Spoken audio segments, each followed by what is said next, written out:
Mēs esam atgriezušies ar jauniem paņēmieniem. Šis paņēmiens būs ar karatē paņēmieniem.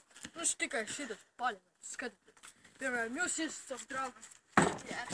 Tad skatieties. Vai šitā tā tad skatu paņēmieni ir jāiesmažo viņš. Lai labāk smažo. Es tikai jums parādīšu, kā jāizsargājas.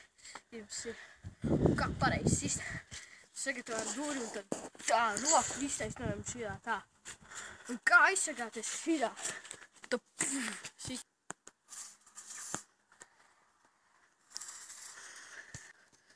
Tagad paņēmiens ir drusku pagrūts, bet šis ir domāts varbūt meitenēm. Es nezinu. Varbūt arī pušiem nodarēs tā. Ir jādara šādi. Jūs esat draugam, ja? Un tad jūs skrienat, paskrienat tādā, lai uzsakat viņam pa hedu.